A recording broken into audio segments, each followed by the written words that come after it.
দেখুন আজ আমি কেক বানাবো। এই যে আজ আমি কেক বানাবো। এই দেখুন চিনি নিয়ে নিয়েছি, এর মধ্যে গুঁড়ো দুধ দিয়ে দিই।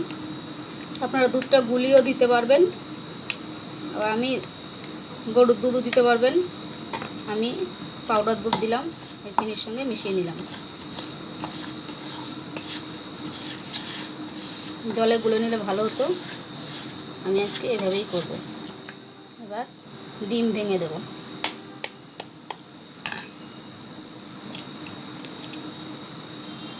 যে যেমন ডিম দেন, কেউ একটা কেউ দুটো, আমি আজকে দুটো ডিম দেব।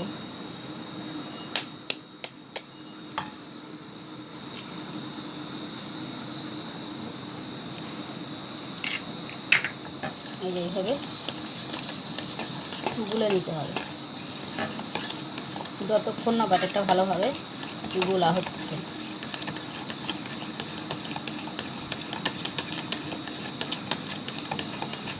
চিনিটা গুলে যাবে, ততক্ষণ এভাবে গোলাতে হবে।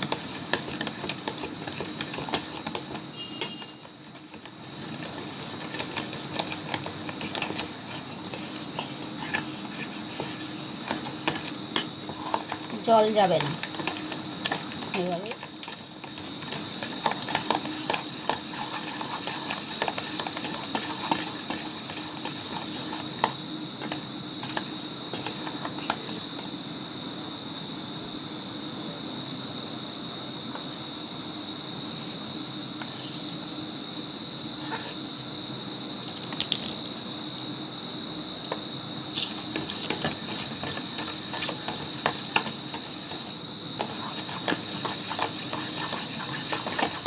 এর মধ্যে একটু লেবুর রস দিয়ে দেবো। আপনারা ভিনিগার দিতে পারেন, ভিনিগার না থাকলে লেবুর রস।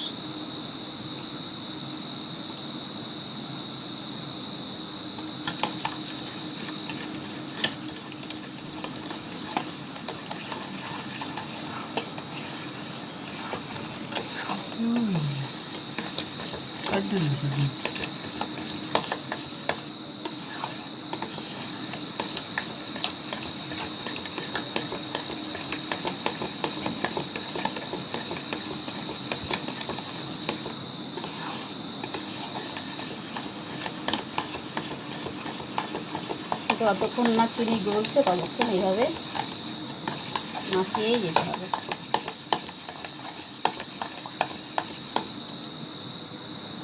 এই দেখুন চিনিটা গুলে গেছে। এবার একটু কর্নফ্লাওয়ার দিয়ে দেবো, অল্প একটু। আপনারা পরিমাণ মতন দেবেন, বুঝে দেবেন।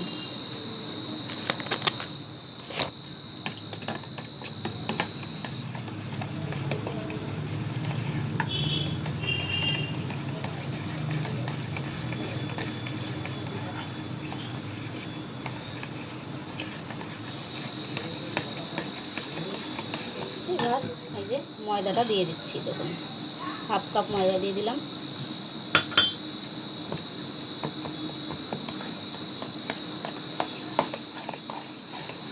এবার এগুলো ভালো করে মিক্সড করে নিতে হবে।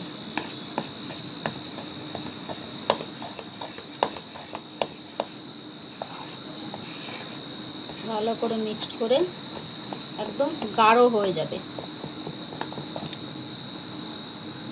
এই যে এবার একটু লবণ দিয়ে দেবো, আপনারা বুঝে দেবেন পরিমাণ মতো।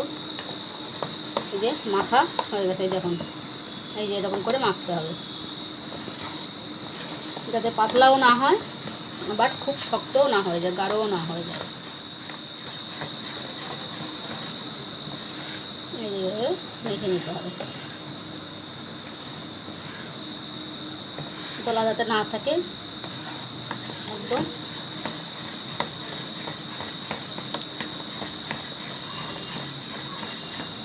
এবার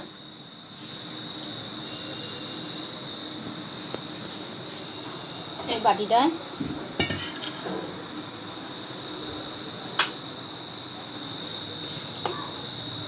দেখুন ব্যাটারটাতে একটু তেল দিয়ে দেব,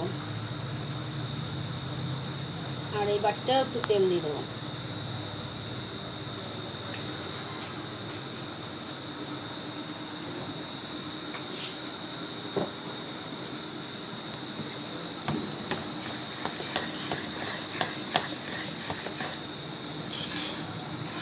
গোল করে ছিল।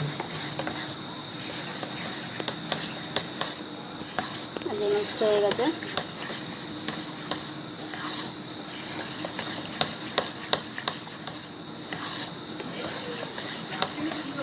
এই যে বাটিটা তেল দিয়েছি, এটা বাটিটা মাখিয়ে নেব চারিদিকে।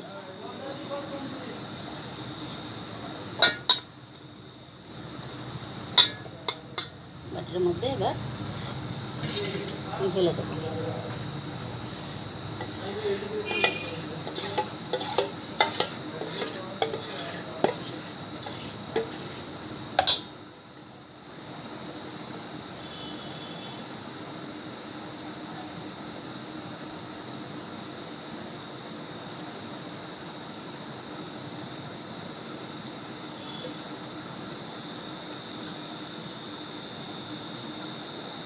দেখছেন কেমন হয়েছে?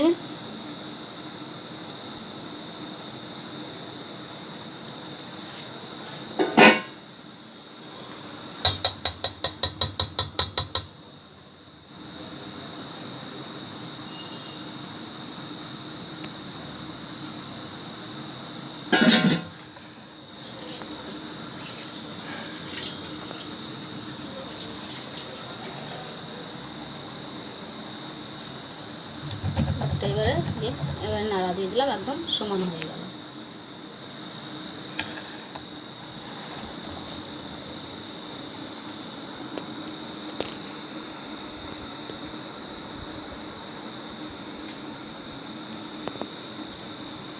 দেখুন বাটারটা কেমন দেওয়া হয়ে গেছে। এবার গ্যাসটা জ্বালিয়ে নেব।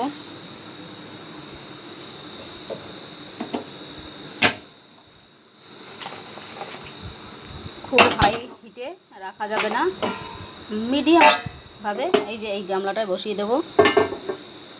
গামলাটা একটু গরম করে নিলাম, এর মধ্যে স্ট্যান্ড বসিয়ে দিলাম। এবার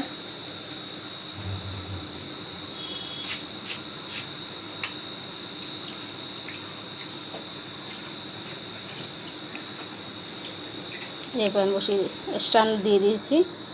এর মধ্যে গামলাটাকে এই যে বসিয়ে দিলাম, দেখেছেন?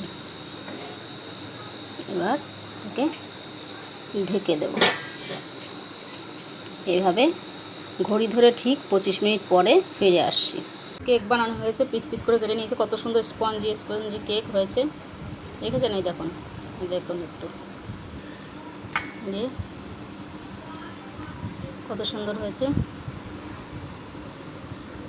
আমি একটু খেয়ে দেখি হেভি হয়েছে।